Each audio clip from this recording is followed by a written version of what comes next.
Hello, hello, hello, and welcome to Friendship Empire.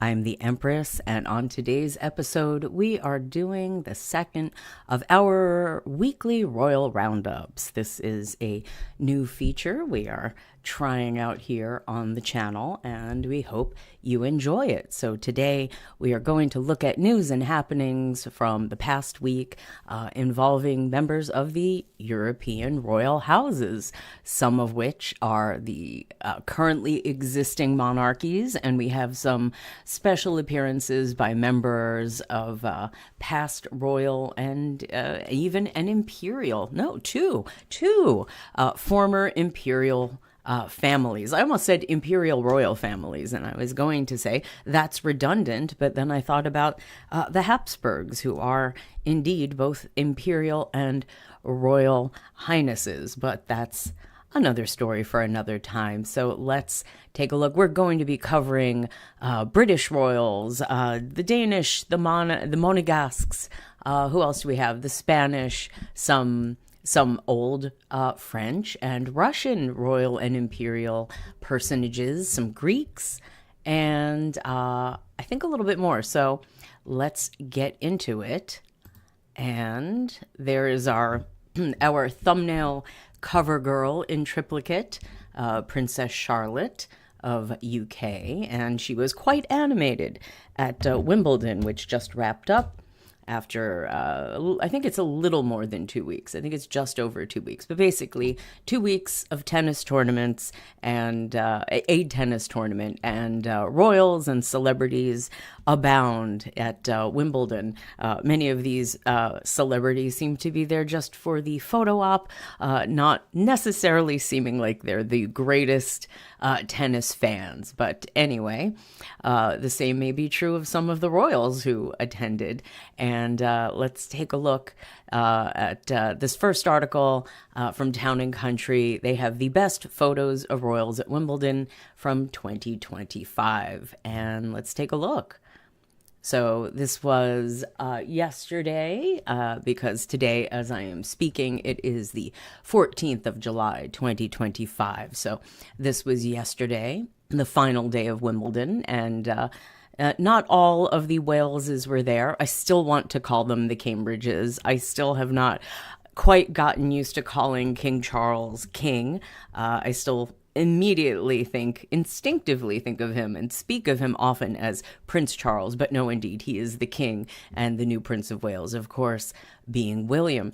So not quite the entire family, but Kate, William, George, and Charlotte were there, leaving little Louis at home to the disappointment of many, as he is generally fairly animated. But in this case, his sister Charlotte took over the duties of being the animated child of the family. So there are the Waleses. I almost said the Windsors. The Waleses. They are also Windsors, of course. There's William and George and Charlotte and Kate in her blue dress, and color coordinated as usual. The family tends to do a very good job with that, and as you can see, they're all in blue, white, blue, blackish. Maybe that's dark blue. I can't quite tell. I can't tell if that's a dark navy trim on Charlotte's dress or if it's actually black. But the internet, people into fashion and whatnot, were all abuzz about Charlotte's outfit and her charm bracelet and Kate's new bling stack. I think she had some new rings, and people into jewelry and fashion and whatnot were all over that. So George looking a little less interested at the moment in the tennis match, as I said. Some people maybe a little less interested in the tennis. And here you go in terms of, the non-UK royals who happened to show up at Wimbledon. Here we have King Felipe of Spain, dressed for... Now, whenever I see I know it's summertime. It's probably fairly warm in England right now.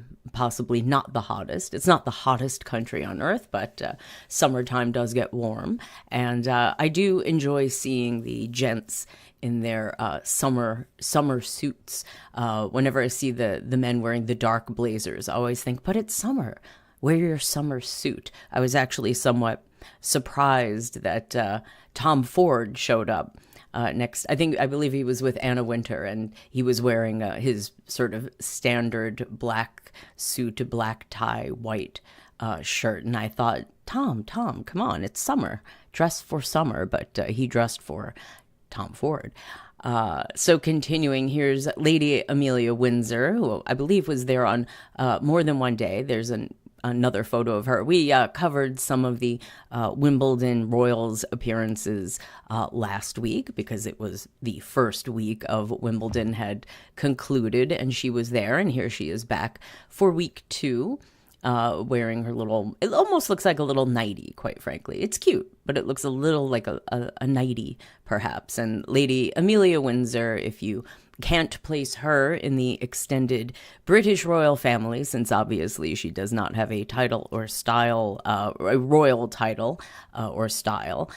She is the granddaughter of the Duke of Kent, who actually is an HRH, and he was also at Wimbledon. We'll see him in a second. Oh, hello, movie of the week in the chat. I see you. No seersucker for Tom. No seersucking for Tom. Not that.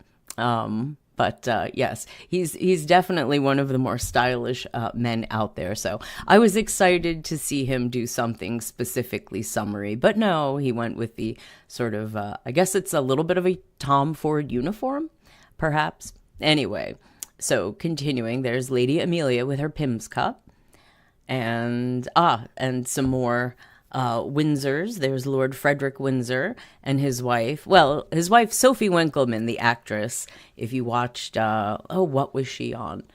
I think Peep Show in the UK, I think, and 2.5 Men in the US. I believe. Didn't watch either of them, but that's what I've heard. And obviously, if you're familiar with Claudia Winkleman, that's her half sister, the less tanned and eyelinered half of the family, I guess.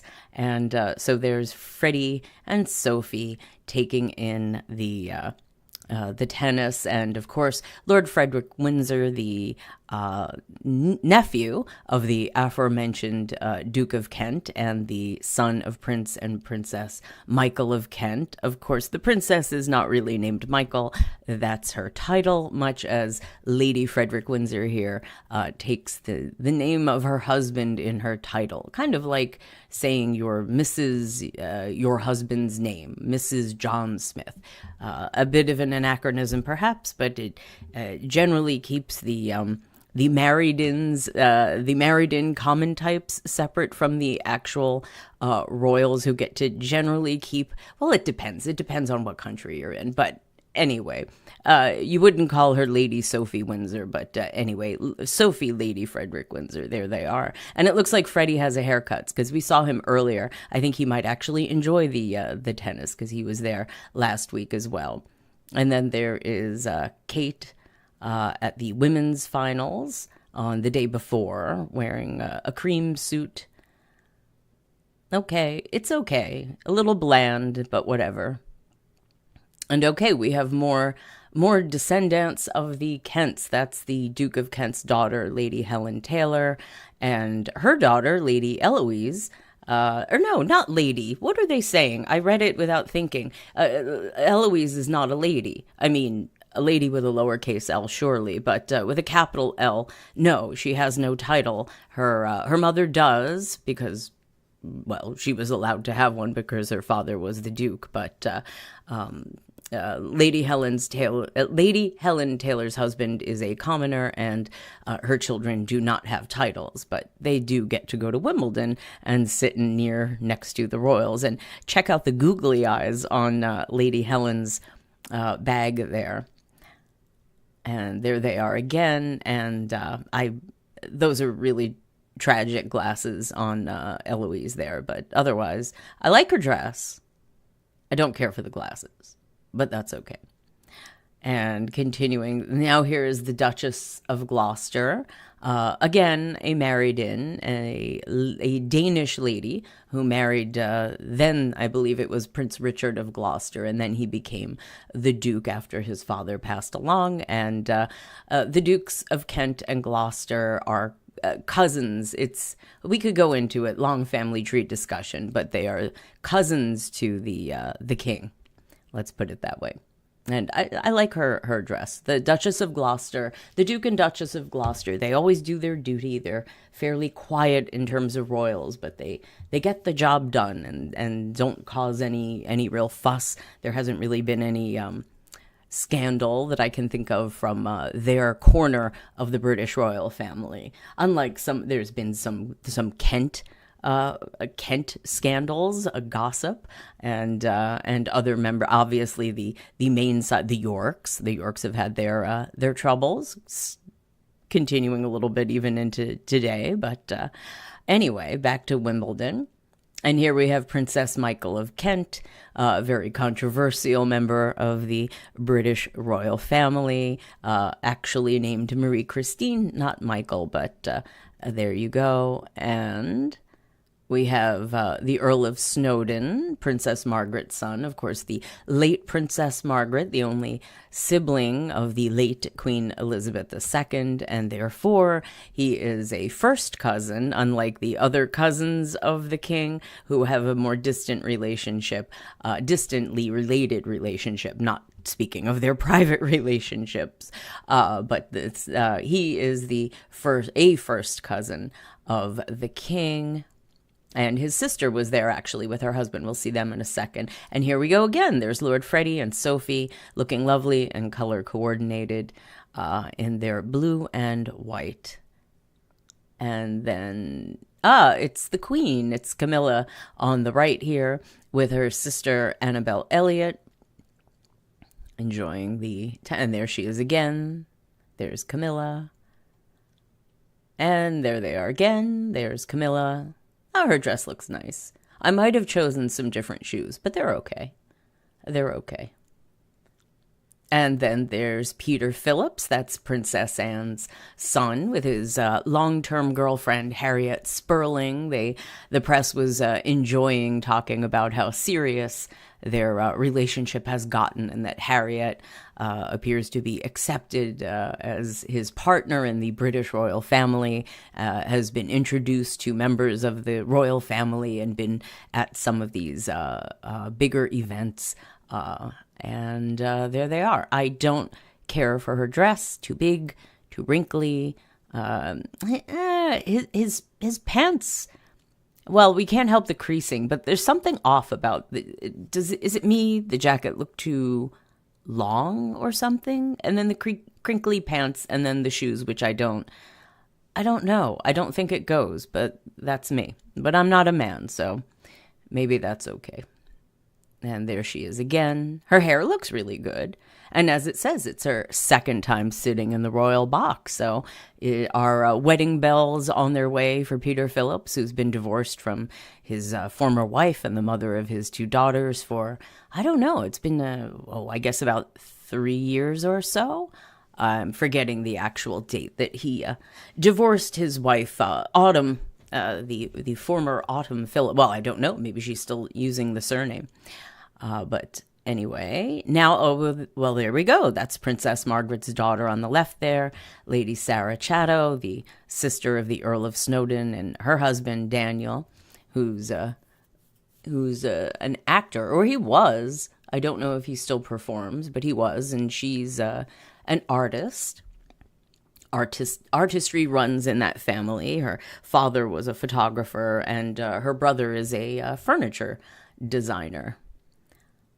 And I think one of their sons, I think, is in the military, and then the one who's like the hunky one. They both look fine, but one of them is very, very built, very muscular, and he's like the hunky one. And then there's the other son who's, I assume, just as quote unquote hunky. He's a sculptor.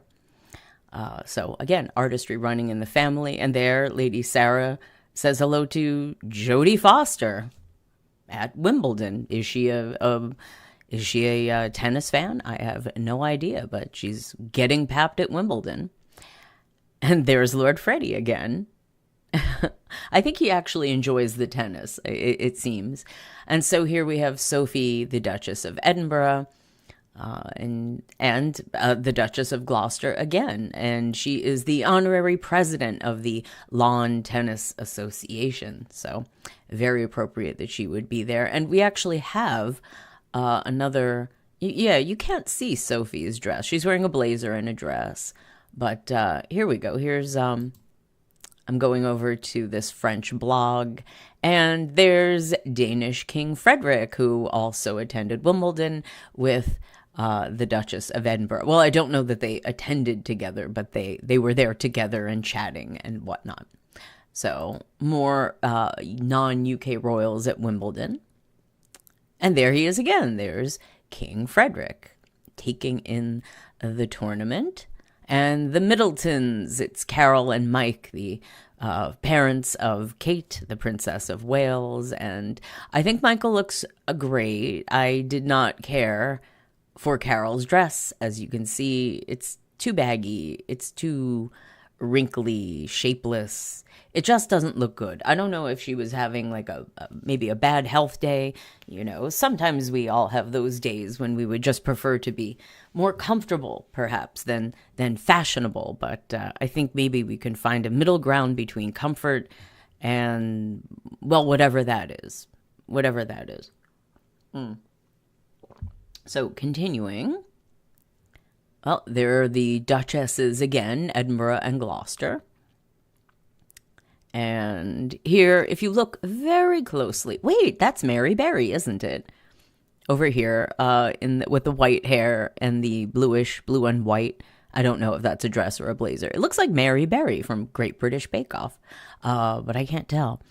Down here, I can absolutely tell that is definitely, well, the caption helps, but not that I needed it. That's the son of the Duke of Kent, George, Earl of St. Andrews, and his wife apparently was there too, the Countess, but we don't see her here in the photo. And then, again, Lady Amelia Windsor, as I mentioned, the granddaughter of the Duke of Kent, and that's her again. There's Prince Michael of Kent, not with Princess Michael. I think and there she is again. There's Princess Michael. So Prince Michael and Princess Michael of Kent.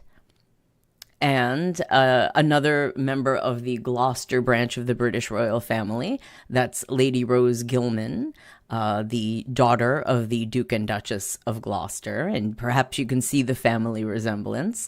And sitting behind, I don't know who the gentleman is here, but he looks great. I love his outfit. I love his tie, the suit, and the little orange pocket square. And if you notice, sitting behind them, we have actual entertainment celebrities. There's Rebel Wilson in the pink and Kate Blanchett in the pale blue, taking a back seat to the the more royal guests. There's Freddie again, Lord Frederick. I told you, I think he actually enjoys the tennis and his nice hat. And there he is again. He was our thumbnail cover boy last week, being very animated. He was very into the tennis, however, indeed. And then there's Bea, Princess Beatrice of York, smiles with her mother, who, well, we went over this last week, so we'll just show that again. Sarah does not dress her age. I don't think she dyes her hair her age either, but there she gets to talk to Jason Isaacs, the actor. And Lady Gabriella Windsor, the daughter of Prince and Princess Michael of Kent. Her dress is lovely. I assume that's a dress. It looks like a dress. And so there we go for royals at Wimbledon. Oops, that popped out.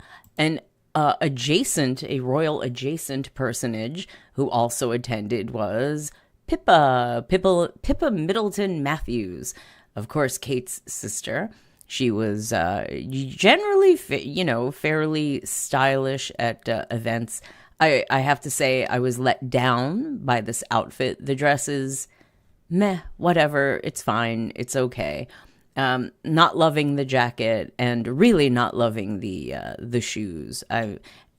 Too the straps, the lace up straps, whatever you want to call it, too sloppy, too sloppy. I generally don't care for that sort of look. It looks a little like you have shoelaces tied around your ankles. It looks odd to me, but ooh, check out, that looks like what's his name?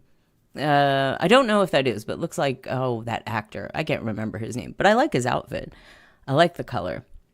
And this is a very odd pixelation. Presumably they've pixelated out the face of a child, but it looks like Pippa is having a massive wardrobe malfunction. And considering how, considering how thin and lean both she and her sister are, I don't think that in that location she could possibly have that large of a wardrobe malfunction, if you catch my drift. But anyway. And whoever the little child is, I don't know if that's one of her children, but very appropriately dressed. Very nice little posh boy summer outfit.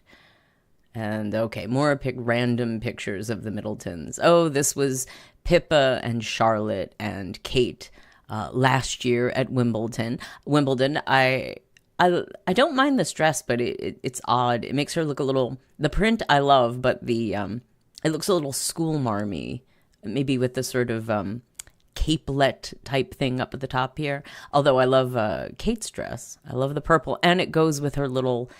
She has like a little sort of ribbon brooch, if you will. That's the lawn association, like the Wimbledon what is it? All England Lawn Tennis Club or whatever. It's like their I don't know, their tartan. It's like a little green and purple and I think black plaid. So that's their like insignia or what have you, and she wears it every year.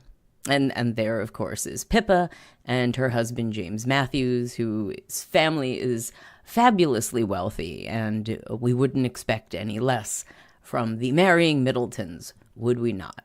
So, yes, Pippa, I feel letting me a little bit down. Oh, this wasn't Wimbledon. This was British Grand Prix. She was at Wimbledon. They said she was at Wimbledon. Okay, well, I misspoke. Pardon me. She was at the British Grand Prix.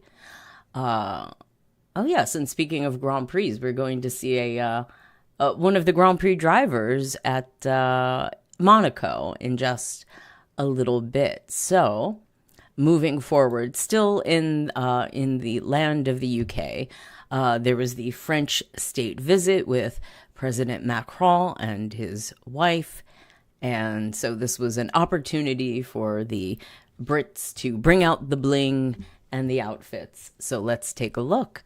Here are William and Kate, and yes, the red dress, definitely a smash, definitely a good look. And they were mentioning her bling, that she's wearing the Cambridge Lover's Knot tiara, which of course is appropriate as she was the Duchess of Cambridge not that long ago.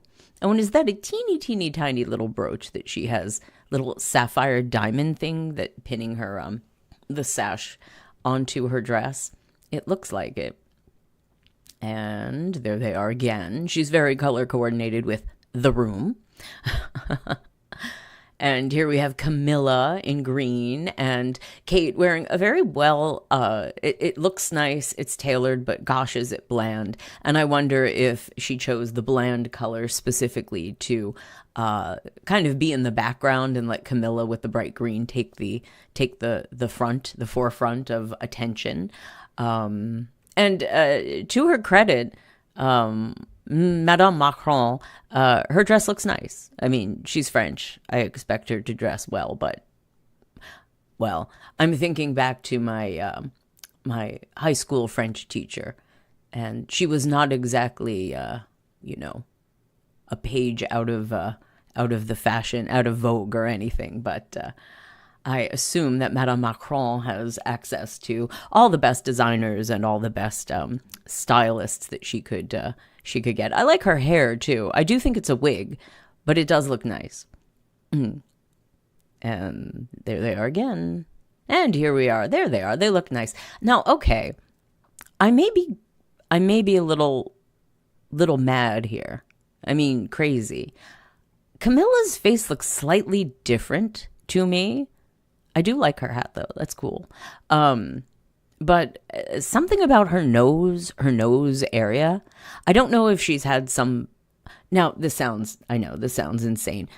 Did Camilla have a procedure? And you may be thinking, but Empress, if she'd had a procedure, look at the wrinkles. She's not very smooth. Usually when ladies of a certain age get procedures done, it is usually to smooth and tighten the obvious wrinkles.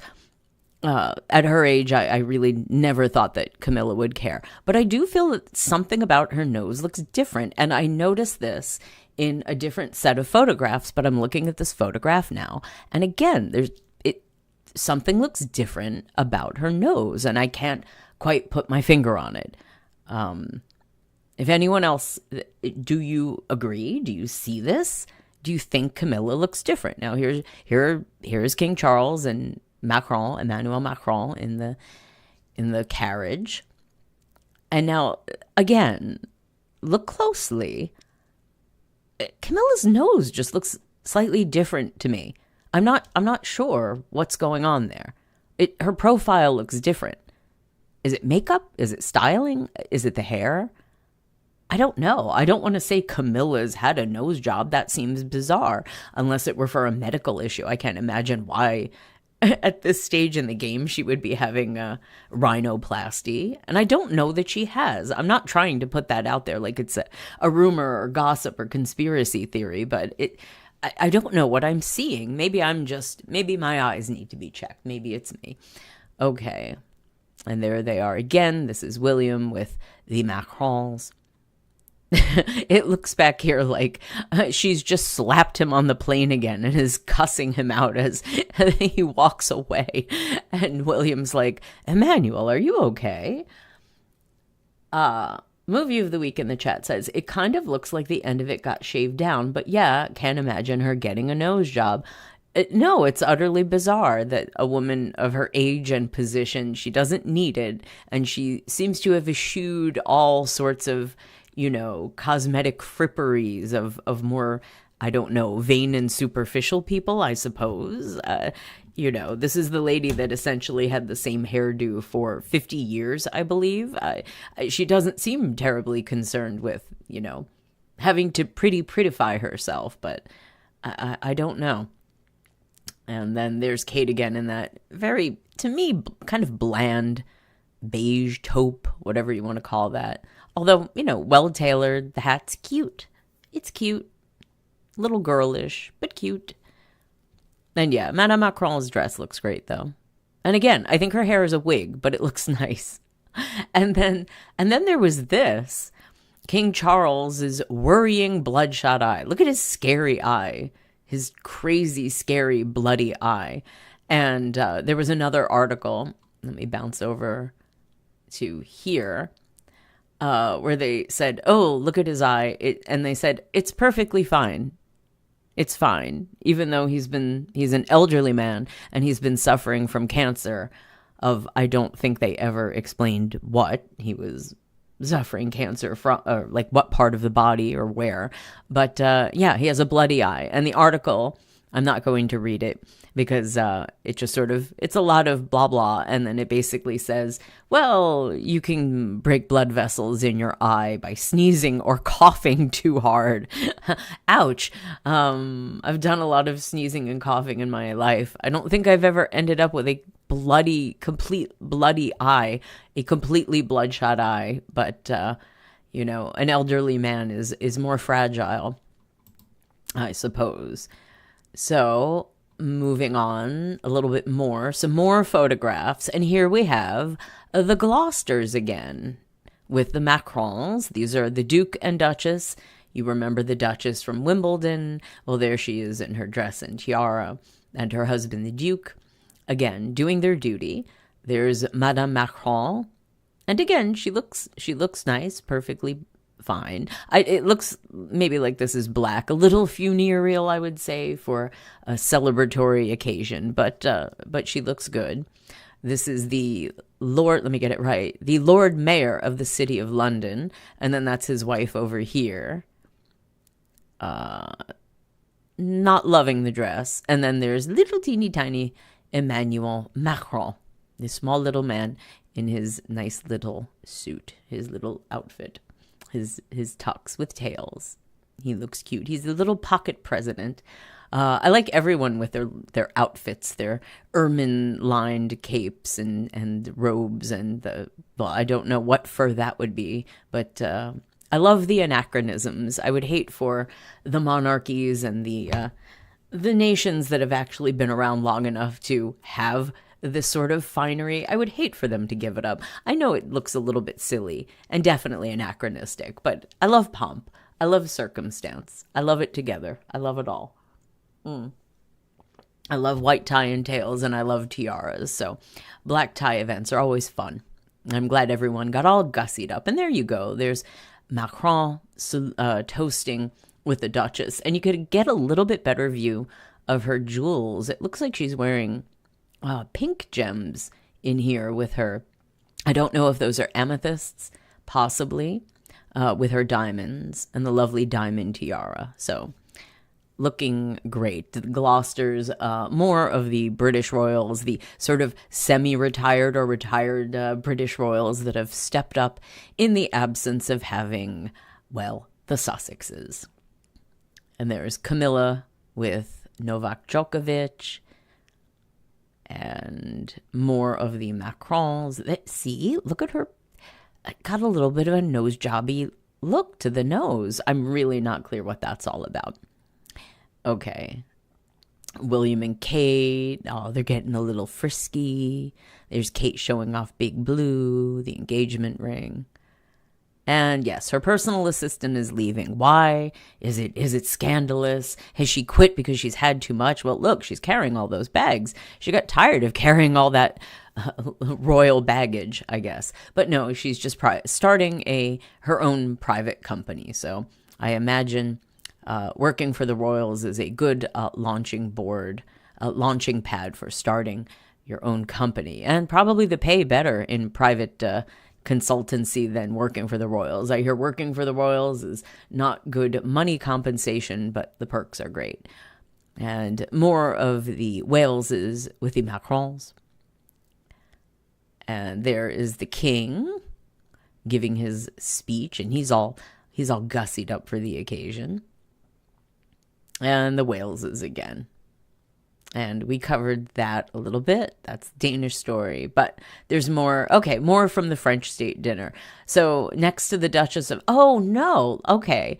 Here is... this must have been a different dinner because that's the Duchess of Gloucester. And I can recognize that she is wearing a turquoise parure. She's wearing the necklace and earrings and tiara from a set of diamond and turquoise jewelry that is in the family.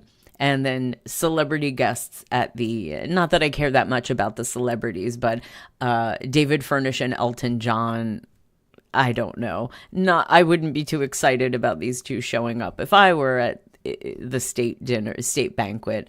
But okay. And Elton, come on now, honey. You're not fooling anyone with that hair.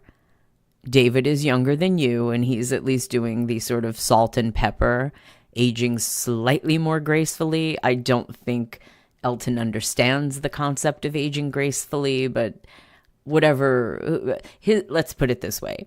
His wig is not nearly as nice nor as convincing as Madame Macron's. That is if she is wearing a wig. And I think she is, but I think it looks great. And I'm not criticizing her. Not at all. But Elton, yes, Sir Elton, you have the money. Get a new wig. And actually, I know that Elton, I guess, has a connection to either the king or Prince William or both. But I do recall that the Sussexes had jetted off to vacation with the John Furnishes or Furnish Johns or whatever you prefer to call their family at one point when Harry and Meghan were still in the UK. So I wonder, did the British royal family get custody of the friends in the sort of, the the Mexit breakup of Harry and Meghan with the British royal family? Or are they, kind of straddling the fence, maintaining friendships with both? I wonder. Okay, continuing. And then the other, sort of shabby celebrities that showed up at this banquet. Mick Jagger, ugh. And I mean, yes, Rolling Stones, lovely, fine, the music is entertaining, but Mick Jagger as an individual, yuck. And his partner, who I sometimes see referred to as his fiancé, although I don't think that's ever going to make it to an actual marriage. But baby mama, that's one of his several baby mamas. Mick Jagger, 81, and Melanie Hamrick, 37. Okay. Yuck. Anyway. And again, and Mick, don't point. It's not nice to point. It's classless. Don't point. Not at a state banquet. Behave yourself. Anyway. So, okay, there they are again. Is that Princess Anne in the background looking like a ghost? It's hard to tell. It looks kind of like Prince Edward. It's not Sophie, but it does look like Princess Anne. Anyway, and that's a great photo of Kate. It's a great photo of Kate. And the tiara is amazing, of course. One of the more beautiful tiaras that the British royal family own. And okay, these are many of the same photos. There's that nose again, I swear. I swear that's a wig, and I swear something's going on with Camilla's nose, which looks oddly fresher. I don't know, maybe she had sinus issues and had that taken care of. Okay, and I think these are all just the same photos again. So, moving forward.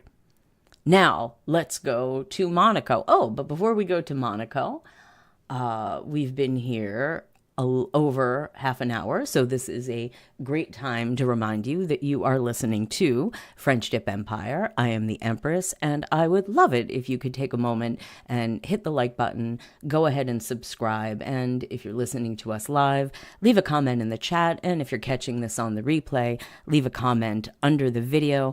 Every little bit helps to get YouTube's attention, promote the channel in the algorithm, and we are on our march toward monetization to be able to offer memberships, special members programs, super chats, super stickers, and so much more. So if you could help us out with that, that would be fantastic. Now, let's move on to Monaco.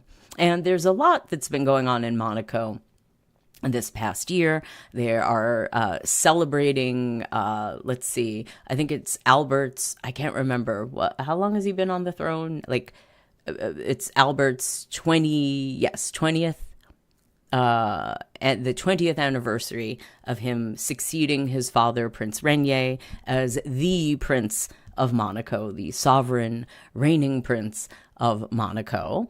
And they've been having a lot of events to celebrate Monaco itself and the Monegasque dynasty of the Grimaldis, which is, of course, Monaco's quote-unquote royal family. If you have listened to maybe you already know, but if you don't, and if you listen to our show on the scandals of the Monaco royal house, part 1, the first in a series, you would know that the Monegasque family, royal, I'm again using that in quotes, family, are not actually royal. They are serene.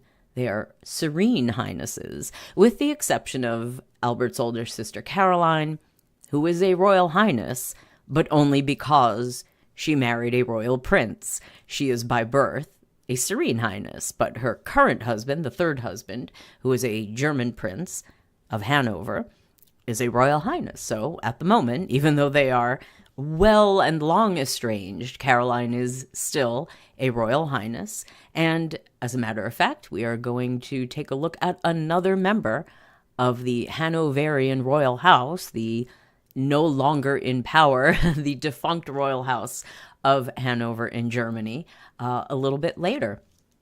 But right now, let's get back to Monaco. And they had the Red Cross Gala Ball, annual event, one of the big annual events in Monaco where everyone dresses up, and not everyone of the royal family was there though.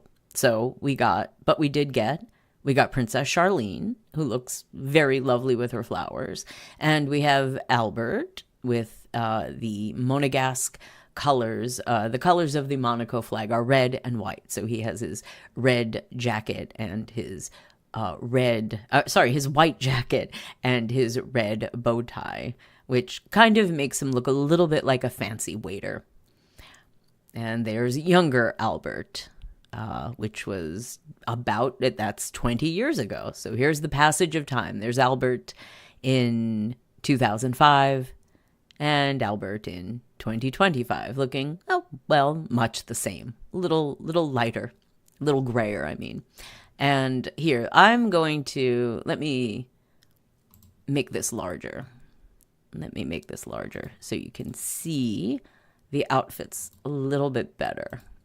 Okay, there we go. So here we have Princess Charlene and Prince Albert. And then to the left, we have Louis Ducrouet. That is the son of Princess Stephanie, who is Albert's younger sister.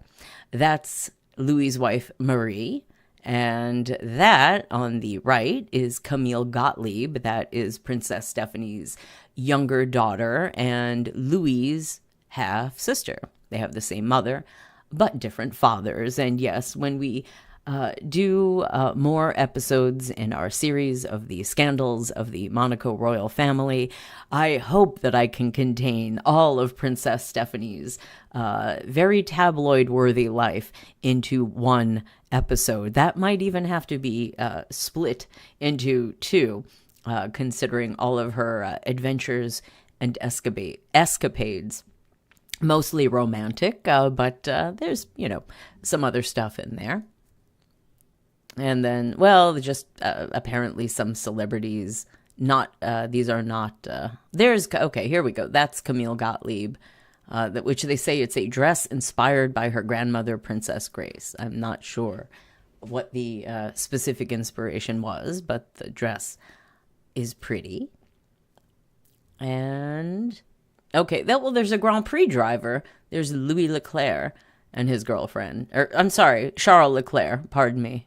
And her dress is nice, although I would have liked some bigger hair, but to balance it out. But the dress is nice, and he looks nice. And I've seen him race. I've seen some of the Grand Prix this year. I've seen him drive. And I have to say, I don't know this lady, but her dress is lovely too. And the jewelry goes very well. And I love this. I just had to say this at the end. I thought this was so kind of snarky. It says, the event closes with a long set list. Golden oldies in the room grooving. Monaco's youth can be found back outside looking onto the sea, smoking and gossiping, and wondering who exactly Billy Idol is. Oh, come on now. Doesn't everyone remember? First of all, I thought that 80s music was very popular and nostalgic with people who are largely too young to remember the 80s, who were born well after the 80s had passed. That was my understanding. All this music is used in movies and television shows and ads, so I imagine that would be true in Monaco, or whoever would be in Monaco as well, but poor Billy.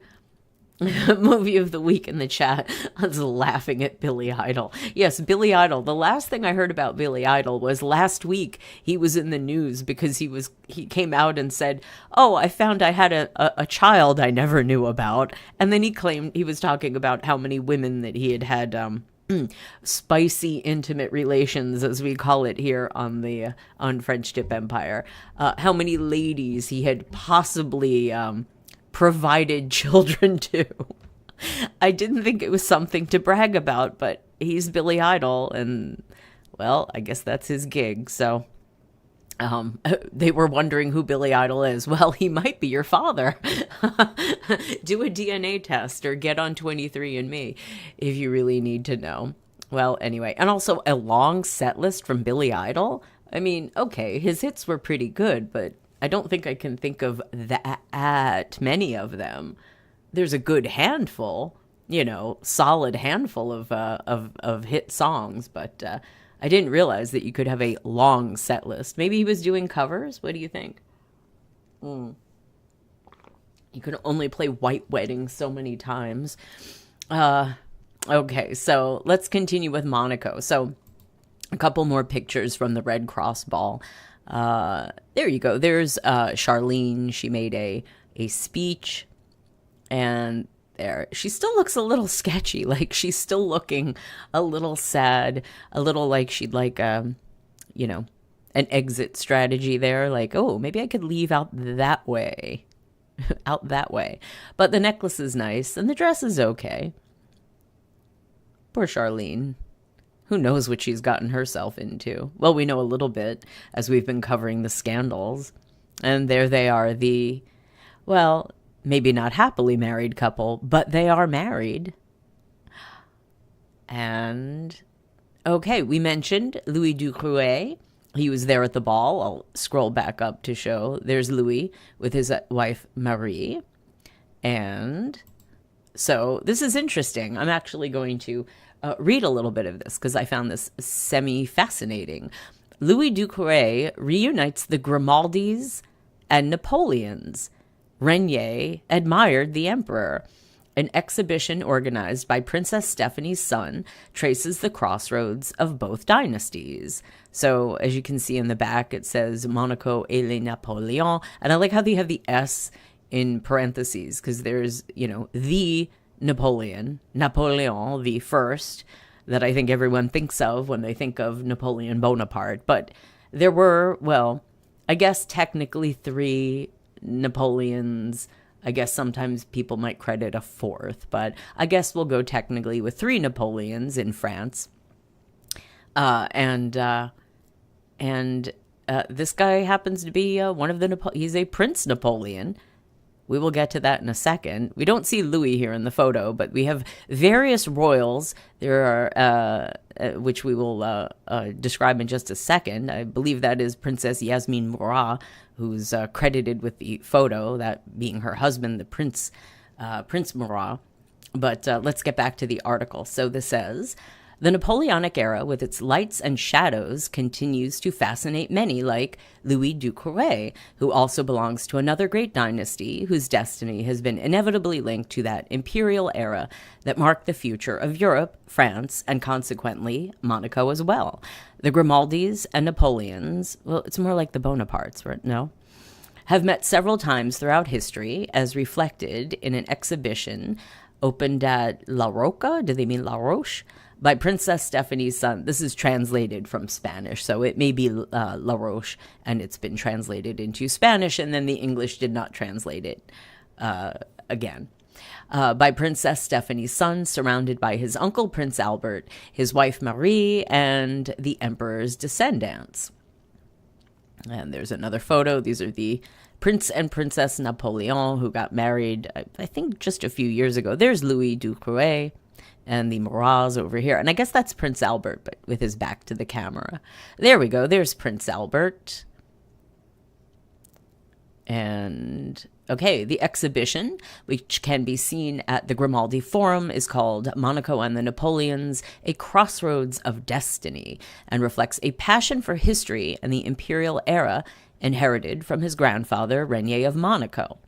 I know my grandfather admired him. He liked to go to the museum he had dedicated to Napoleon on the ground floor of the palace, he said in an interview with the French magazine Point de Vue. The museum in question opened in 1970, thanks to his great-grandfather Louis II, who never stopped collecting objects from the Napoleonic era. After his death in 1949, his son Renier took up this task. However, in 2014, part of the collection was auctioned at Fontainebleau, or Fontainebleau, as some people may call it, like if you're in Florida. There's something of a paradox about the Grimaldis' passion for the imperial era, although, as the exhibition clearly points out, their paths crossed on more than one occasion. The first time, the principality didn't fare too well. Under Napoleon I, Monaco was annexed by France and disappeared from view. Prince Honoré followed Marshal Murat, the emperor's brother-in-law, and hence why the Murats are there, to Napoleonic Spain, a period that culminated in the 2nd of May uprisings and became a baron of the empire and first knight to Empress Josephine. However, under Napoleon III, there you go, the third Napoleon, who was the husband of the Empress Eugénie. If you are familiar with her, her name, possibly her portrait, that was her husband. Monaco regained its sovereignty and began a transformation whose effects survive to this day.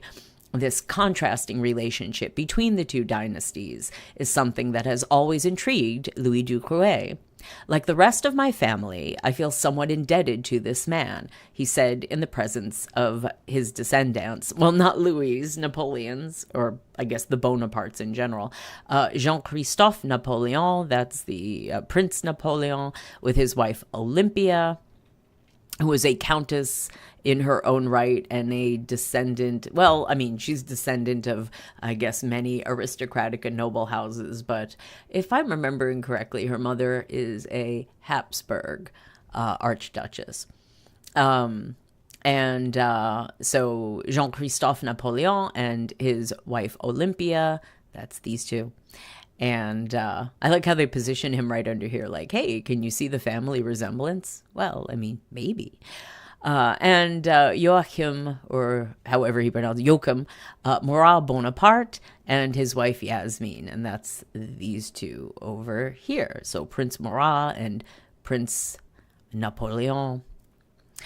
Jean-Christophe, oh, well, they will explain it to you.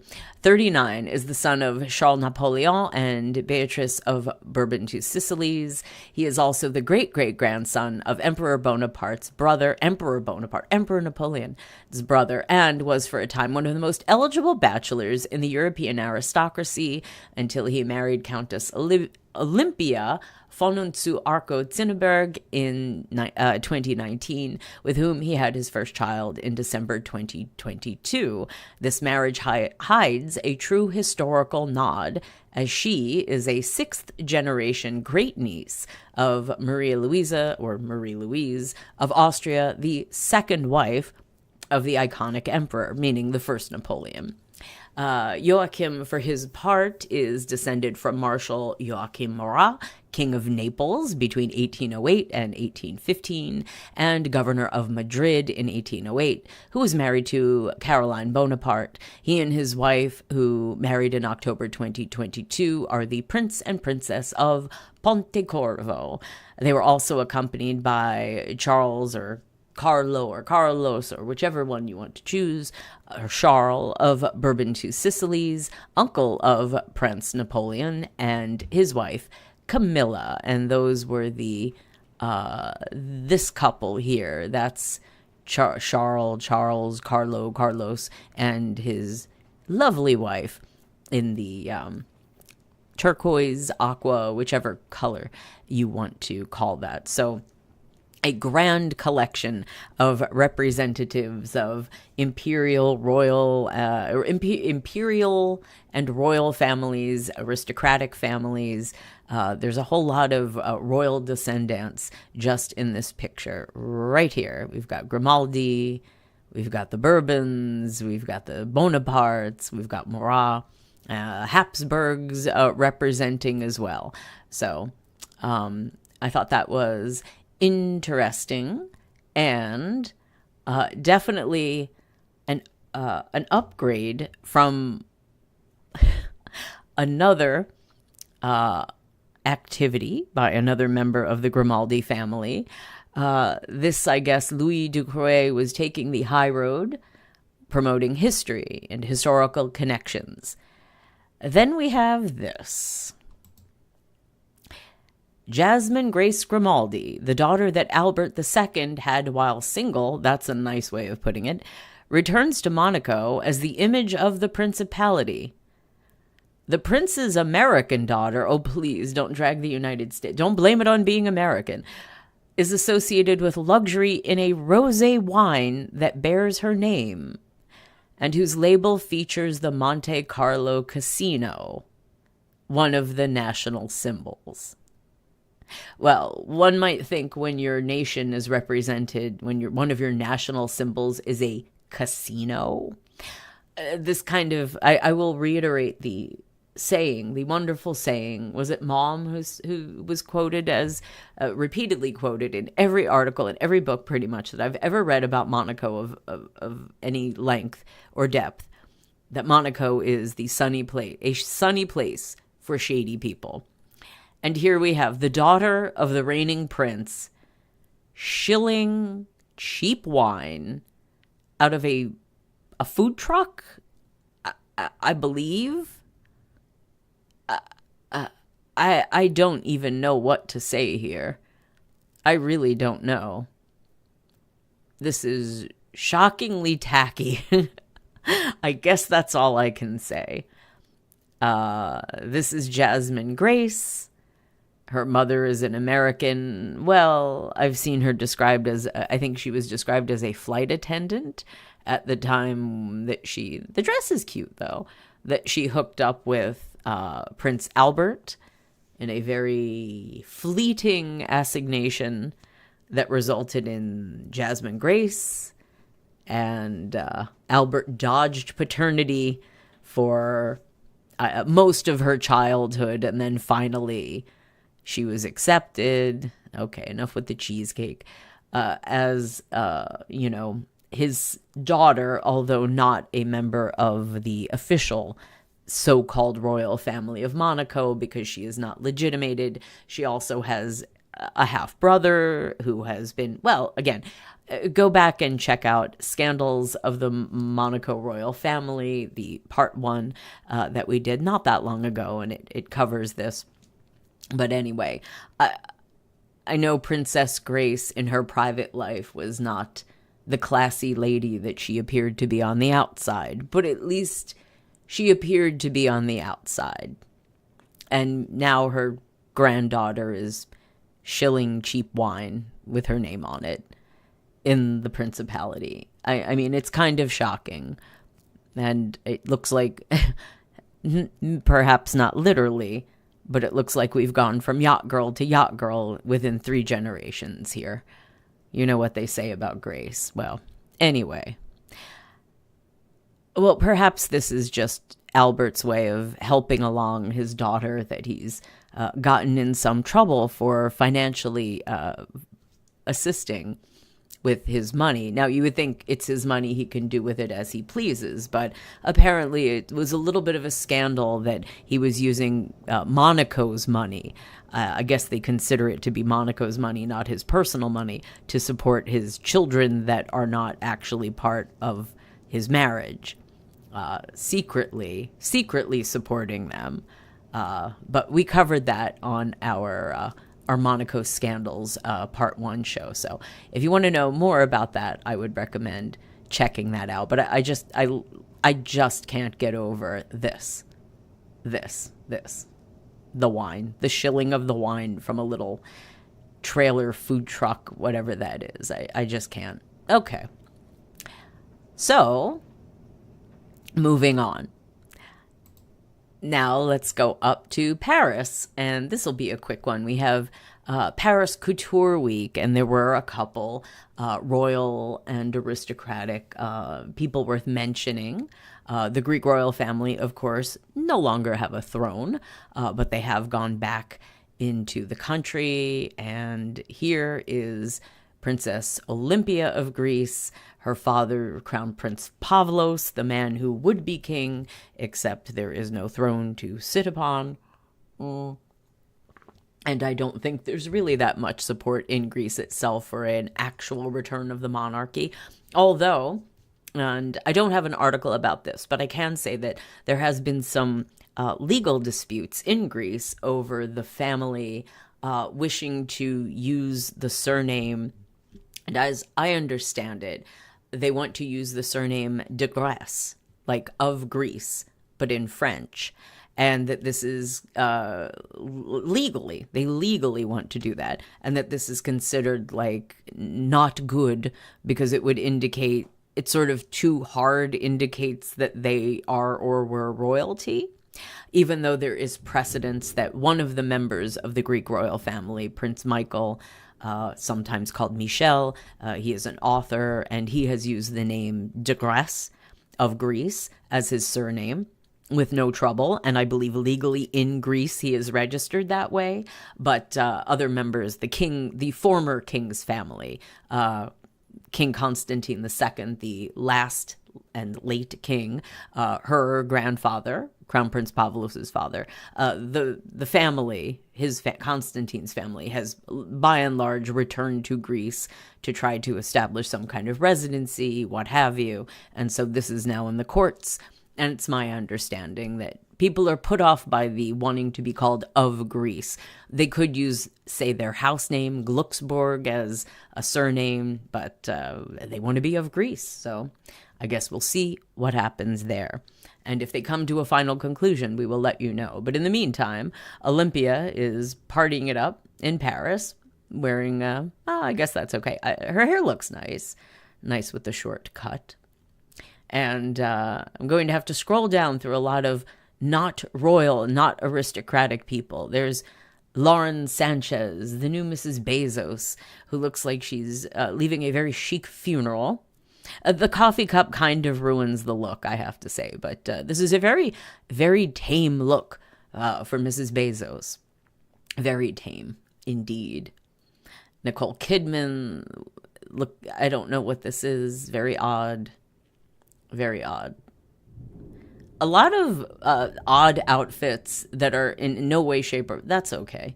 No way, shape, or form flattering to the people who are wearing them, such as Sabine Getty here, one of, the Getty, the oil Gettys, hair too blonde, outfit, okay, I guess. I don't know. She shouldn't be a blonde. She should go with her natural darker hair, and we're going to see another picture of Sabine Getty, which will, I think, kind of prove that. There's Keira Knightley. Okay, she looks fine, I suppose. And here we go. It's a Grimaldi. Well, a half Grimaldi. It's Charlotte Casiraghi, who the shoes don't go. And the cut of the is it? It is Chanel. Okay. It's too boxy. It's the Grimaldi ladies. Movie of the week in the chat says a lot of people need to eat something. Yes, they do. That's part of the problem. Yes, they have to. Well, they choose to do things to make themselves extremely thin so that they can wear these outfits and look a certain way. It is not healthy. It is not advisable, but they do it. And this outfit, as thin as Charlotte is, it cuts her the wrong way. It's way too boxy. And the Grimaldi ladies tend to have, strong shoulders. It's not just former swimmer Princess Charlene, the married in Princess Stephanie, broad shoulders, strong shoulders. I think this just, it's unflattering. It's just unflattering. Charlotte almost never looks good anymore. She used to look great when she was much younger, and she looks beleaguered. I don't know what's going on. I wish her happiness. That's what I can say. Oh, there's Nepo baby Sofia Coppola with her, what do you call it, double Nepo babies? Exponentially Nepo babies? These are her daughters with, what's his name? Thomas Mars? What's his first name? The daughters, the guy from, criminy, what's the band? Now I can't even remember his band. They had like a hit or two so long ago. I can see his face. And it's funny, the daughter, this one, which one? Is that Romy or the other one? Yeah, Romy. Romy and Cosima, they use both of their father's surnames, Croquet Mars. Like his stage surname is Mars, but his real surname is Croquet, which is kind of funny. So they go by Croquet Mars. They might as well just go by Coppola. But anyway, Romy has gotten a bit of a trouble because she, more than once over the years, because she posts stuff on social media and people think that she's out of touch, showing off her Nepo baby, very privileged celebrity lifestyle. If you enjoy that sort of thing, then perhaps you'd enjoy her social media accounts. But anyway, so there you go. They both look like her in different ways, though, kind of. What the heck is the name of that band? This is going to bother me now. What is Sofia Coppola's husband's band name? They had the song Listomania. What was the band? Oh gosh, I'm just completely blanking. Okay, Lord. Yeah, Kirsten Dunst looking miserable. So many people who show up at these things just look absolutely miserable. Okay, now here's Sabine Getty again. She's very striking, but the blonde hair is way too blonde, and it actually looks odd. She'd look better with some darker hair. I mean, if you don't want to go black or brown, that's fine, but honey it up or something. I don't know. It washes her out. Too blonde. Some people aren't meant to be blonde or that blonde. And this is what I mean about awful outfits.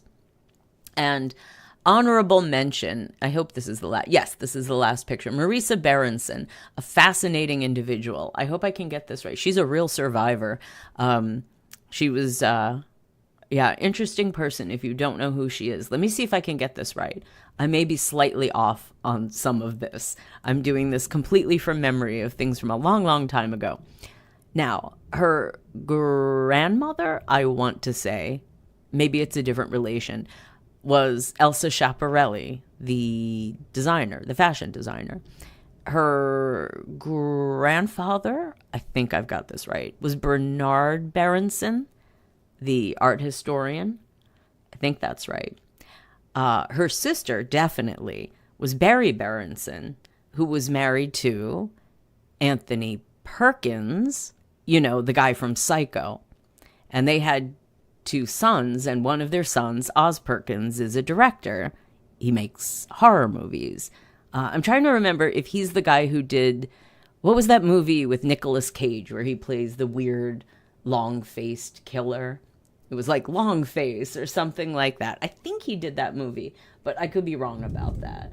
I could be mixing things up in my head. Oh, and and Marisa Berenson's sister, Barry, shockingly, she was one of the people who became unalive during 9/11.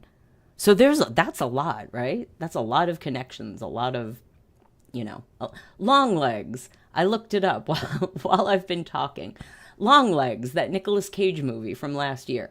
Yes, it was directed by Oz Perkins, who is Marisa Berenson's nephew.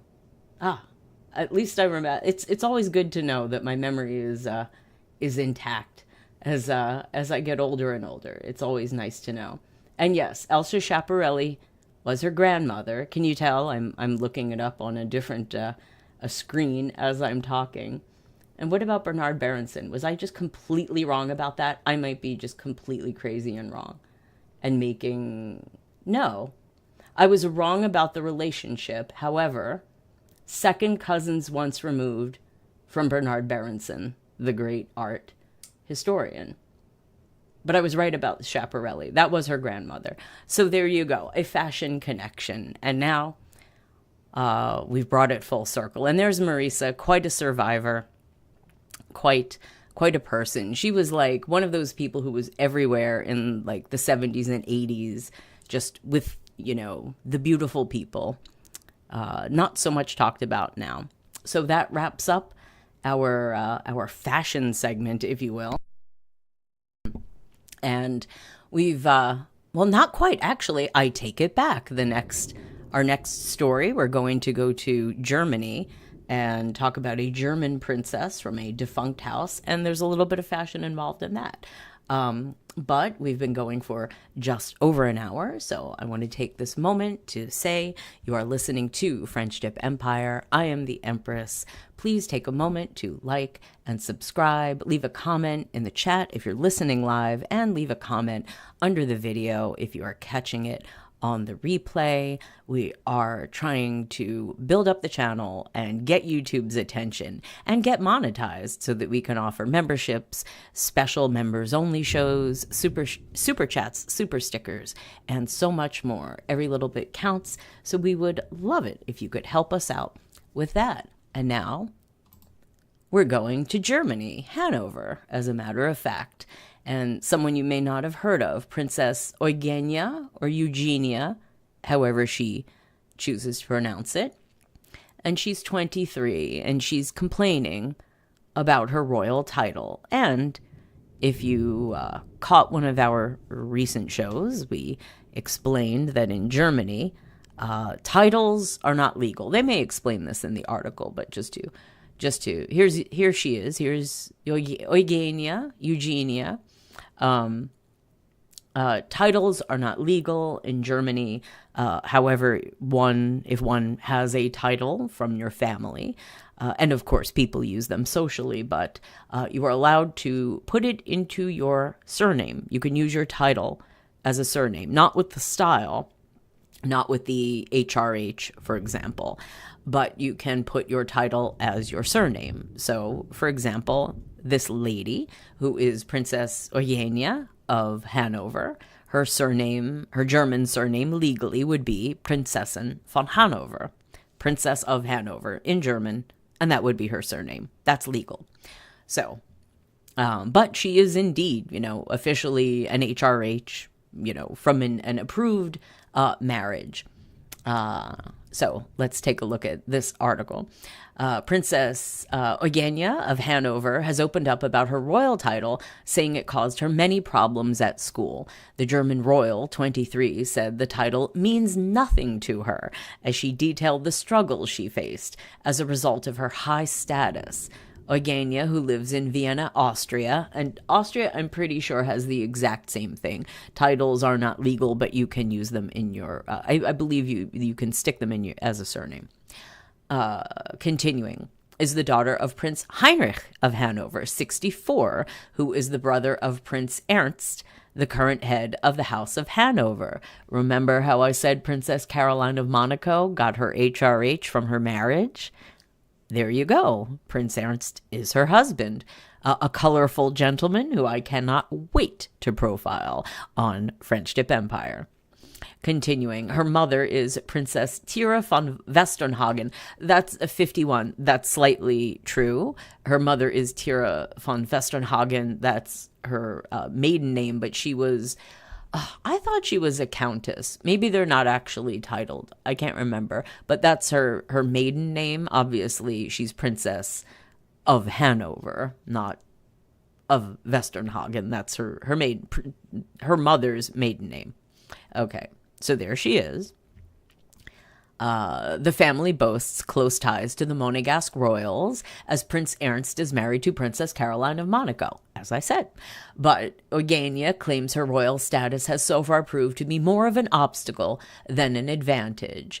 In school, I had some teachers that just didn't like me because of it, and they also said some comments which were not very nice or reasonable, the aristocrat told Tatler, and we're going to look at Tatler in just a sec. It also has bad sides having this name. I am interested in the history of my family, but it doesn't mean anything in general for living my day-to-day life. Now, keep in mind, the only reason that she's being interviewed is because of her family. So I think it does kind of mean something for her day-to-day life. In Germany, it is just a name, and it actually doesn't mean anything anymore. For me, it doesn't mean anything because I don't see myself as something different to others, she added. And there she goes, posing in front of, well, some lovely doors. That bag is interesting. I can't quite tell what's going on with that spherical bag sort of thing. It almost looks like a weapon. It almost looks like something you'd fling and throw, and it might go boom, kaboom. But it's interesting. And these are her parents. That's Heinrich there, and her mother, with one of the more conservative and plain wedding dresses I have ever seen on a royal bride. Extremely modest. and extremely frill-free, shall we say. Eugenia added that she didn't really care about school and was instead interested in tending to her horses. Oh, I had a friend like that. 4th grade. Still, the royal pressed on with her education and enrolled at a prestigious institution in Vienna to study medicine. Well, I hope it's veterinary medicine. That would be a nice conjunction of interests. Her grandfather, now they say Ernest. It's Ernst August or Ernest Augustus of Hanover, had trod a similar path by becoming an ear, nose, and throat professor. Okay. In addition to her studies, the royal has kick-started a modeling career, of course, much to her parents' dismay. Good call, parents. Eugenia admitted that while her parents were apprehensive over her interests in modeling, they soon came around after her scared mom accompanied her to photo shoots. I can't imagine the woman who marries in such a conservative wedding dress being thrilled that her daughter is out modeling high fashion. So she says, "Right now, I'm very happy about my life. It's very stable," she told the outlet. "I think if I only did fashion, then that could mess it up. I only have 2 more years to be a general doctor. There's no point leaving now. It wouldn't be worth it," she added. It doesn't honestly sound like she's that into the medicine, but who knows? Who knows? So there she is, and I'll let you be the judge. Here is the actual Tatler article, which we're not going to read, but I just wanted to point out this is what she's complaining about, like, oh no, I'm a princess. People were mean to me. But she's literally only getting this article because she's a princess. And again, I would like to point out, there's nothing wrong with her, but these outfits are almost without exception awful. They're just awful. And yeah, what do you think? I don't think they're great. What? All right, the shoes are cute, if a bit high. Who's Dolce? Okay. See what I mean? Anyway, I think the world needs more doctors. Probably not more people modeling clothing. But there you go. And if you want to know more about Eugenia of Hanover, I suppose you can actually bother to read the Tatler article, but it honestly is not much more than the pictures. It's a lot of it's basically a nice ad for all of the fashion designers. Oh, movie of the week. I see you. That outfit is a disaster. Well, which one? Because quite a lot of them are sort of disastrous. And Dolce is overrated. Well, you heard it here. Movie of the week declares Dolce overrated. Most of this is overrated. So there is news from the former Kingdom of Hanover. And yes, fun fact, the Hanoverian kings could have been the kings of the UK, that branch. Like Ernst August of Hanover, Princess Caroline's husband, is essentially the man who could have been king of the United Kingdom, except for that pesky Queen Victoria, except for the fact that the Brits allowed women to reign. And if that hadn't happened, well, who knows? We might have had a King Ernest on the throne right now. But we don't. We have Charles, at least for the time being. So let's move over to Norway. And we've had a lot of negative stories coming out of Norway. Oh, that Marius. He's quite the naughty boy, allegedly. Well, actually, he's proven himself to be quite naughty. Whether the allegations against him, the criminal allegations, are all true, well, that remains to be seen. But in the meantime, his younger half-brother, Prince Sveromanius, is vacationing with the rest of the family, the king and queen, his parents, the crown prince and princess, his sister, Aunt Marta Louisa, and the shaman, her husband, have been there with them. They've been on the royal yacht. We covered a little bit of this last week.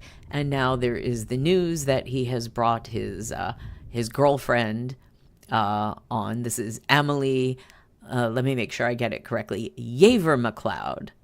It's not spelled phonetically in, well, at least some languages. So Amelie Yaver MacLeod, his lovely girlfriend of a couple of years now, I believe.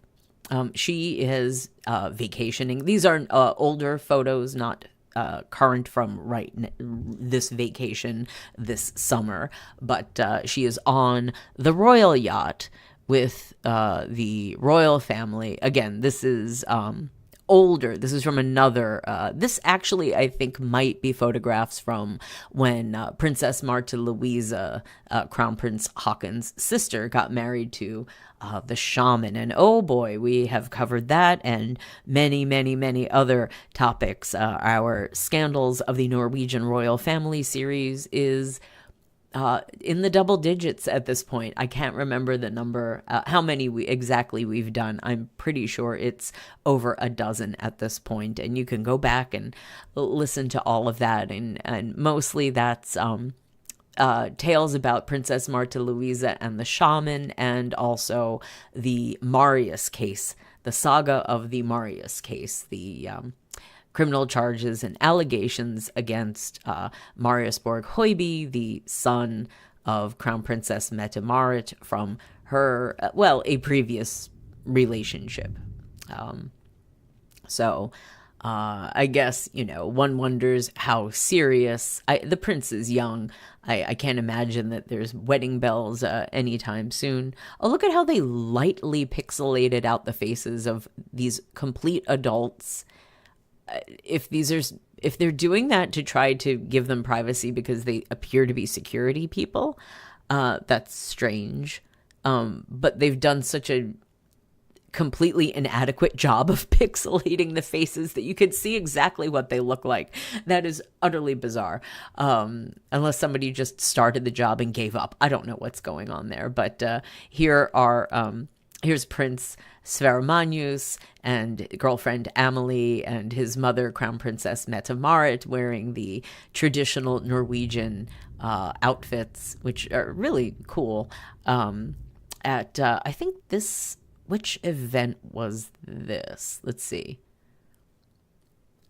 I can't remember what this was, but this was a different event. I can't remember. I don't think this was this might have been like a christening or something. I don't think that was the wedding, the shaman and the princess.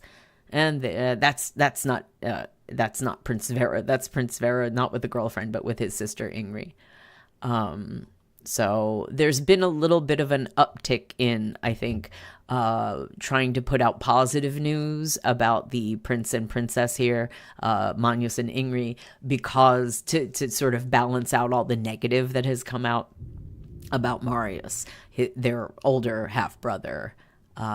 So a little bit of good news, although possibly what's a reverse silver lining? I don't know what that would be, but it was on the royal yacht that one, or maybe even two, if I remember correctly, but definitely one of Marius's exes accused him of getting a little inappropriately aggressive and loud with her, and then that being the crown prince and princess being made aware of that. And of course, they apparently didn't do anything to stop it. And then now they are where they are with 23 criminal allegations and charges against Marius in varying degrees of severity.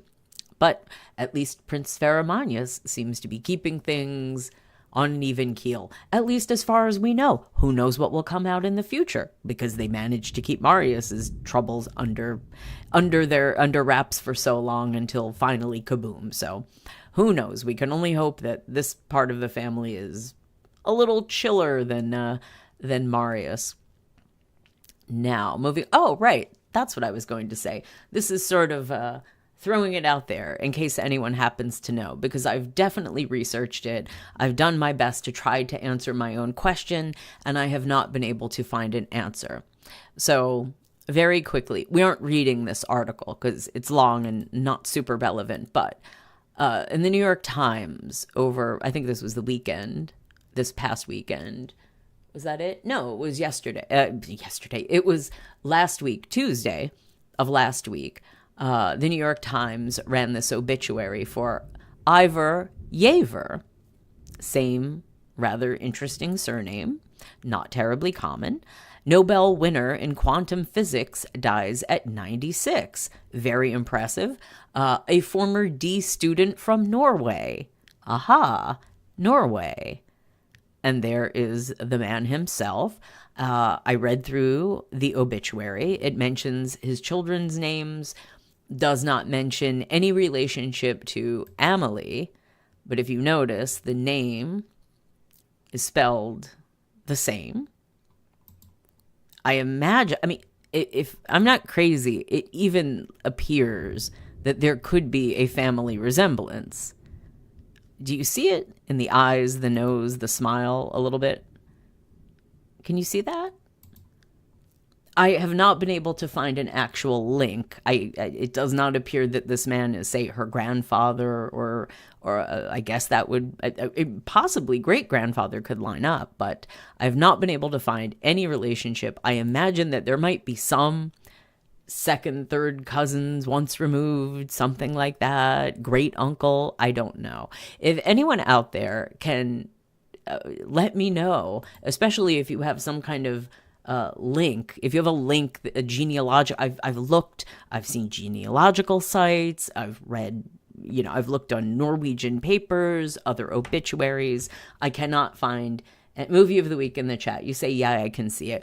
My only caveat here is I have seen photographs of people where you could swear they were related and they had absolutely no relationship to one another at all. So, this could just be my eyes trying to see what they want to see, my mind trying to make it fit. But the surnames are too unique and it's the same surname spelled the same way. It's kind of unusual. It's both Norwegian, so I imagine there is a connection, but I cannot find it. So if anyone out there knows if there is a specific connection and what that connection is between Ivor Yaver, the Nobel Prize winning physicist, and Amelie Yaver MacLeod, the girlfriend of Prince Sverre Magnus of Norway, let me know. Put a comment under the video. Place, if you can, a link or any direction you can point me to find that information. It would be much appreciated. So that's it for Norway. And now we're coming into the home stretch and over to Spain, or more precisely, Portugal. Not the Portuguese royal family, which exists in Portugal, although they don't reign in Portugal. This is the Spanish king, the former Spanish king, not Felipe, not the guy who was at Wimbledon this past week, but his father, the retired King Juan Carlos, who last week we covered that he is publishing his memoirs that will supposedly coming out, I believe, at the end of this year, later this year.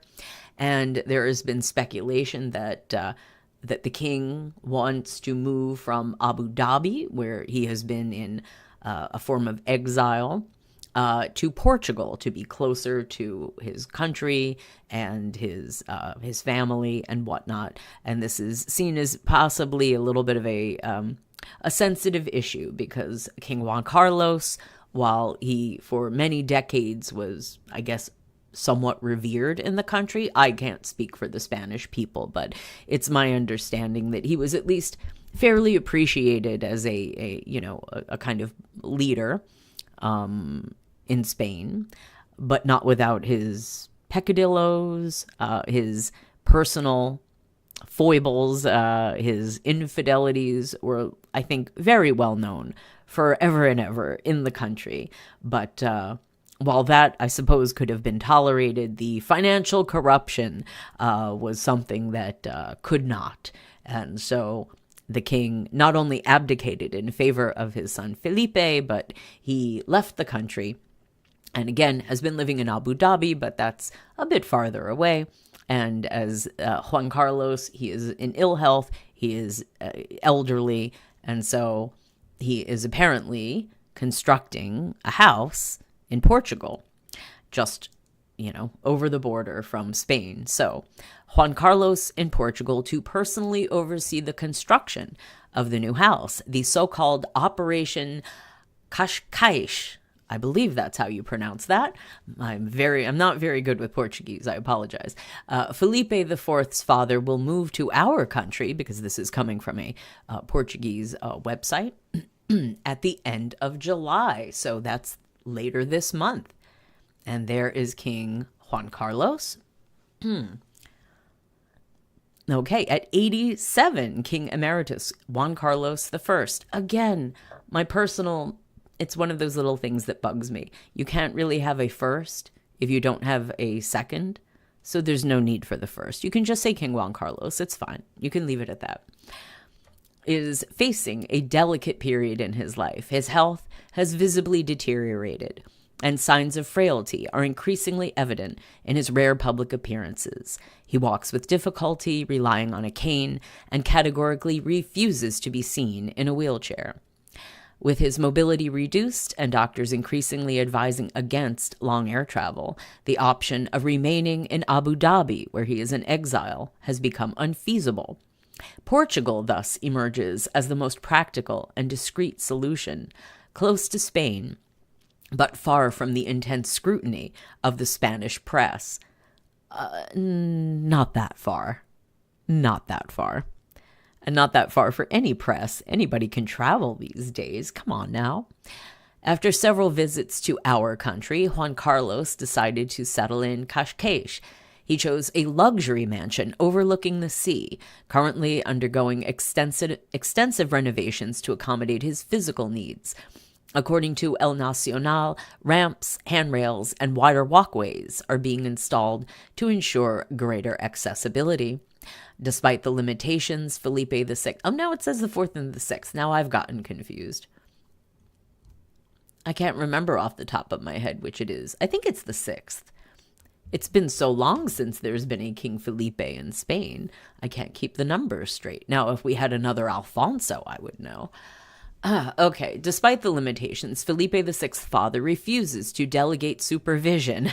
He personally visited the construction site on a private trip from Sansheno, I think it's Shensho. Oh gosh, I'm trying. Where he has been staying for a few weeks. And I even practiced saying that and I still messed it up. His intention is clear. He wants to ensure everything is ready for the final move, which is expected to take place by the end of July. It should be remembered that the Emeritus King lived in Cascais during his youth and has many friends there, including Francisco Pinto Balsamao, the Pereira Coutinho and Espirito Santo families, and even the President of the Republic, Marcelo Rebelo de Sousa. Okay, now one thing I read on a royal message board was, if I'm remembering correctly, and don't attack me for this comment, it's not my opinion, it's just something I read and I don't know, that, and I believe they were commenting on de Sousa, that he uses people and then casts them aside when he's done with them. Now, I confess to absolute ignorance about Portuguese politics. I don't know if that's true, but the person who wrote it seemed to know what they were talking about. And I'd be curious to know, is this going to be a problem for Juan Carlos, that somehow the president of Portugal is going to use him for something, for some kind of propaganda purposes, for some kind of diplomatic purposes? I have no idea what that could be. And I also don't know what level of betrayal one could, give to someone who's 87, infirm, and probably, probably not that long for the world. But I guess, again, it's something that we will see what happens. But you know what? Good for the king that at 87, he's still involved in a project. keeping himself active, busy, mentally engaged. I guess there's something to be said for that, you know? And finally, our last story. I mentioned a defunct imperial family. Well, here we are. And this is a general topic that comes up on Friendship Empire, are the no longer seated and reigning royal families of Europe, and how hope springs eternal. And when you would, back in many years, or even decades ago, you might think royals in this country, impossible, such as the former communist countries of Europe, the countries that sat behind the Iron Curtain, which had long gotten rid of their monarchies, if not at World War One, like at the end of World War One, at the end of World War Two-ish, pretty much wiped them out if they existed. And in Russia, famously, the Russian Revolution wiped away the Romanovs and wiped a lot of them out, but they did not all perish at the end of the revolution. And here we have George of Russia. George of Russia. If you haven't heard of this gentleman, he and his family are quite interesting. So George of Russia and Victoria Romanovna, that is his wife, celebrate the christening of their daughter, Princess Kira Leonida. And this group of individuals, if you are not familiar, so this is the man who could one day, although most likely never, would be Tsar. That's George, the Grand Duke. There's little Kira, the baby. That's his wife, Victoria. This is his mother, the Grand Duchess, and she is indeed quite grand. My favorite thing, she is a Romanov. Her ex-husband, this guy's father, was a Hohenzollern. He was a Prussian prince, legitimately a prince, an HRH. However, instead of being a Prussian prince like his father, which I guess technically he's entitled to that, he goes by the Russian title. He's mommy's heir. And mommy is the lady who, in theory, would be the Empress of Russia if they had one. But of course, this is disputed because you can't have a throne without disputes over who should be seated on it, especially defunct thrones. There's nothing better than fighting over a throne that does not exist. As we see, well, I wouldn't call it fighting, but in France, and I think we've touched on this briefly once before, there are 3 different groups of people, families, that have claims to the throne. One family being the Bonapartes. We saw Prince Napoleon, the Napoleon, the representative of that family. There are also the Orléans, and then there's a Bourbon branch. And we have covered on, let's see, I think it was part 2 of our series on Le Bal des Débutantes. One of the debutantes, her father, is one of the men who would be kings of France, the man who would be king, one of the men who would be king, the representative of the Bourbon, whether you want to say that's Bourbon as in French or Bourbon as in Spanish, like the Spanish royal family, take your pick. But anyway, so those are at least 3 different families competing, not literally fighting one another, but arguing that they should be the pretenders to the non-existent French throne. Anyway, so while there is a dispute among the Romanovs as to whether or not this lady here has the right to be the woman who would be empress, that's a story for another time. The thing I love about the Grand Duchess here is that she consistently wears headgear like this, which is reminiscent of the kokoshnik, the traditional sort of headbandy thing. I don't know what you want to call that exactly, style that Russian women would wear. I guess like a folk head decoration, but you can see some incredibly stunning tiaras, diamond tiaras, like channels of diamonds that go up to create that sort of shape. I know the British royal family has one. Other royal families have had that style of tiara, and it's pretty impressive. And I like that she's sort of wearing like her crown always. It's kind of like always wearing a crown. Some people think it's pretentious and awful. I love it. I love it. She's over the top. It's crazy. And this outfit is pretty over the top too. I swear, I think this outfit was chosen to compete with all the icons and the decoration in the church. There are some other loud outfits at this baptism. And then of course we have the man, speaking of the man who would be king of Italy, Emanuele Filiberto, I think, I'm getting that right. Again, more defunct royalty, but hope springs eternal. So just skimming the article here, this Sunday, July 13, Princess Kira Leonida, daughter of Grand Duke George and Princess Victoria Romanovna of Russia, was baptized in the Cathedral of Christ the Savior in Moscow. And you may be wondering, why is Daddy the Grand Duke and Mommy is a mere princess? Well, maybe Mommy didn't want the Sonny boy's wifey to be quite equal. I'm not really sure. I feel like she should be the Grand Duchess George, but she's just a princess. I don't know whether the Grand Duchess didn't want to share the Grand Duchess title. There can only be one Grand Duchess, I suppose. It's a little possessive, but over the years, I don't know them personally, but it does seem that the Grand Duchess has a bit of a hold on Sonny Boy there.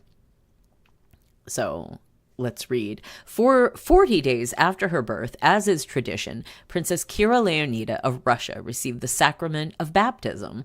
This Sunday, July 13, that was yesterday as I am speaking, the second child of Grand Duke George and Princess Victoria Romanovna of Russia officially entered the Christian community at the Cathedral of Christ the Savior in Moscow.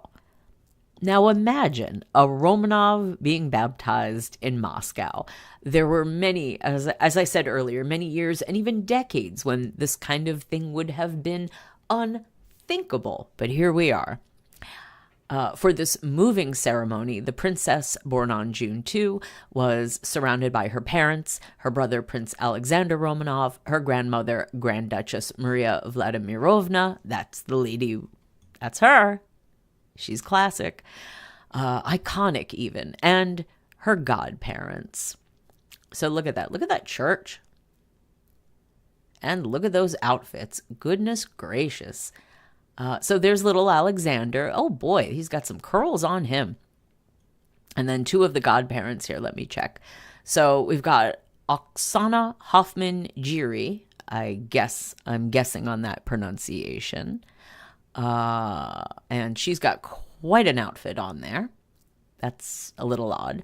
Then we've got, Prince Emanuele Filiberto of Savoy. That's the House of Savoy, which once upon a time were the kings of Italy.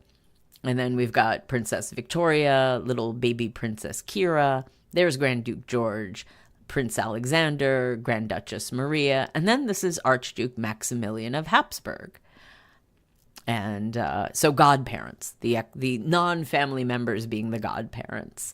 As you can see, they were chosen as godfathers. The descendant of Tsar Alexander II of Russia has, that's a weird way of putting it, Prince Emanuele Filiberto of Savoy as godfather, who recently formalized his relationship with Adriana Abascal. Indeed, they've been photographed out and about. Also at her side, at the altar, were Archduke Maximilian of Habsburg, or of Austria, also godfather of the little girl, as well as Artem Kozhin, the Russian ambassador to the Seychelles, accompanied by his wife Elena Kozhina, who was chosen as godmother. So a political, governmental connection to the Romanovs, who, as you recall, were, if not driven out of the country, they were unalived in masses in the country. So this is, quite something. And look at that church. And look at those outfits. That lady's hat. I'm worried about this lady's hat with the candles, but that's just me. Very pretty.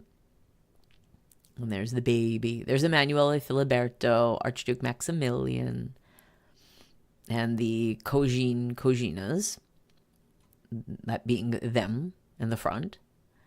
Okay. To accompany her throughout her Christian life, Princess Kira, dressed in white as per tradition, will also be able to count on her other godmother, Oksana Hoffman-Giri, I'm not sure how that's pronounced, Gire, who officiates at the Kazakhstan consulate in the Principality of Monaco. So here we are, back to Monaco. Prince Boris of Bulgaria, and here we have another, the Bulgarian royal family, still in existence. Bulgaria no longer has a throne to sit upon, but they're still there. And Prince David VII of Georgia complete this assembly, responsible for guiding her in the faith, even though they were not present at the ceremony. And the Prince David of Georgia should be a relative of the Grand Duchess's mother, if I'm remembering correctly, that going back up, Grand Duchess Maria, her father was a Romanov, but I'm pretty sure her mother was a Georgian. Georgia, the country, not the state, not the U.S. state. I think that would be obvious. From Georgia, the nation.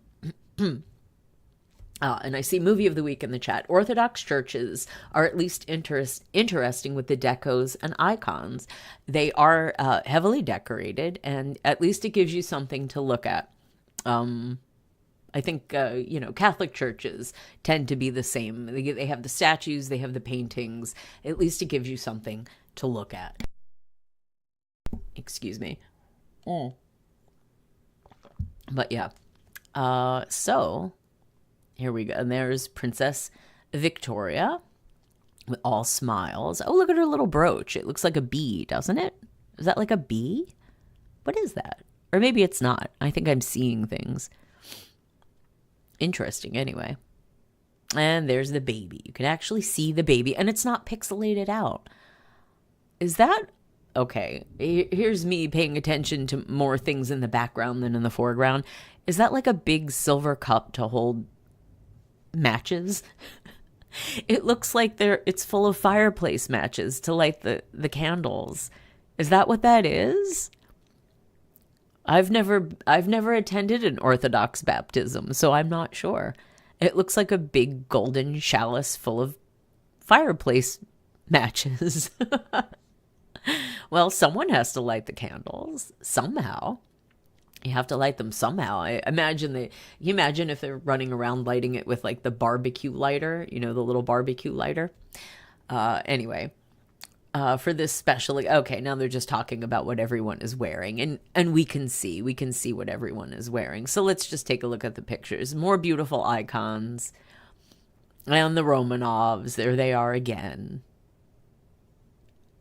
Movie of the week says it does look like a container of matches. Well, perhaps I'm correct.